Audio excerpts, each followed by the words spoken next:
Olá, eu sou Conrado Alvarenga, sou urologista especializado em andrologia e infertilidade masculina. Dentro da área andrológica, um tema que cada dia ganha mais força é como recuperar o eixo hormonal dos homens que tiveram contato com anabolizante.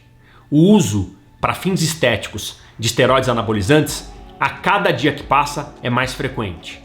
E nós, aqui na clínica, nos deparamos com o pós-uso. Como nós encontramos esses pacientes do ponto de vista físico, hormonal, sexual e psicológico, quando eles cessaram o uso e não estão bem.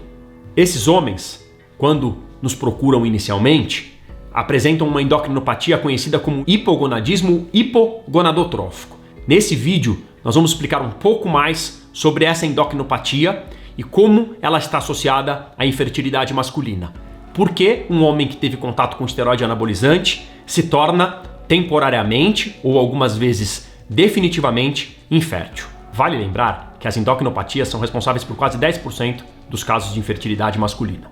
O hipogonadismo, que é a situação conhecida pós o uso de esteroides anabolizantes, é a endocrinopatia mais comum associada à infertilidade masculina. E o que é hipogonadismo? Nada mais, nada menos do que uma incapacidade dos testículos de produzir adequadamente testosterona e ou espermatozoides. Para que a gente entenda melhor o hipogonadismo, a gente tem que entender como funciona normalmente o nosso eixo hormonal.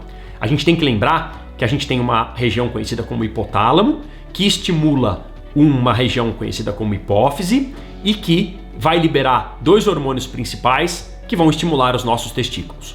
O hipotálamo secreta um hormônio conhecido como GnRH, que estimula a hipófise a secretar dois hormônios conhecidos como LH e FSH.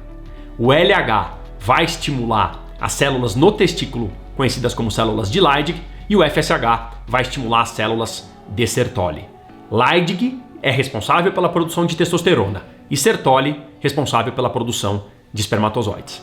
Quando um homem usa anabolizante, o nosso organismo enxerga aquilo como uma não necessidade de produção mais de testosterona. E esse eixo ele é suprimido ou inibido. Por isso que muitos pacientes, quando chegam na clínica, chegam suprimidos ou inibidos, com o nível desses dois hormônios, LH e FSH, bastante reduzidos. Essa situação é conhecida como hipogonadismo hipogonadotrófico, quando o LH e o FSH estão reduzidos. E é a situação que nós deparamos após o uso de anabolizantes. Geralmente esses homens também estão com os níveis de testosterona reduzidos, porque eles dependiam de um uso de testosterona exógena e estão com a produção seminal reduzida e com a contagem espermática muitas vezes próximas de zero ou zero, situação conhecida como azospermia. O primeiro contato com um indivíduo que teve uso recente de esteroide anabolizante, seja por qual dose foi, deve ser com uma avaliação de exame físico, história clínica, para entendermos melhor que tipo de anabólico ele usou,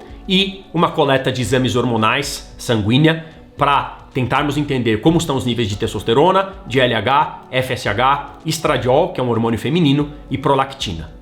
Excluídos nesses casos os prolactinomas, ou seja, aqueles indivíduos que têm prolactina normal, a gente vai iniciar o tratamento por hipogonadismo hipogonadotrófico. O tratamento de primeira linha é com uma medicação que se chama gonadotrofina coriônica. É o HCG. O HCG é o tratamento de primeira linha no hipogonadismo induzido por anabólicos. A gente começa com doses que vão de 500 até 5.000 unidades por semana, geralmente fracionadas, de 2 a 3 vezes por semana, e monitorando os níveis de testosterona, inicialmente na terceira, na 12ª e depois na 24ª semana. Só o tratamento com HCG muitas vezes vai ser suficiente não só para melhorar os níveis de testosterona, como também para recuperar a espermatogênese. Se passados 4, 5, 6 meses com o uso de HCG, o homem não melhorar a espermatogênese, nós associamos uma medicação que se chama FSH recombinante, que pode ser um FSH recombinante de origem animal ou humana, que já existe disponível no mercado, conhecido como Recovel.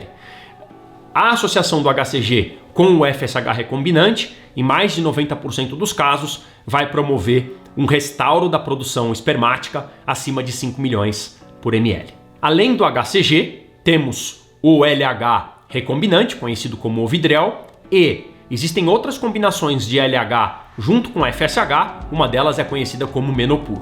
Nesses casos, é também importante um apoio psicológico, o cuidado com a recuperação sexual desses indivíduos, que muitas vezes eles nos procuram com um libido muito baixo e com disfunção erétil, e essa é uma área de grande importância e que deve ser valorizada durante a recuperação do eixo hormonal. A situação ideal é um homem, depois de 4 a 6 meses, voltando a produzir naturalmente a sua própria testosterona e com a recuperação do eixo espermático. Todas essas medicações que nós utilizamos para recuperar o eixo, ou quase todas, são off-label, ou seja, nós não encontramos o uso em bula especificamente para isso e usamos essa palavra difícil, conhecida como off-label, para tranquilizar os pacientes e para explicar que essas medicações a gente não encontra em bula o uso específico para essa situação pós o contato com o anabólico. A mensagem principal que eu gostaria de deixar é: evite o contato com o anabólico. A gente consegue, na maioria dos casos, recuperar o eixo hormonal, sexual, psíquico e fértil.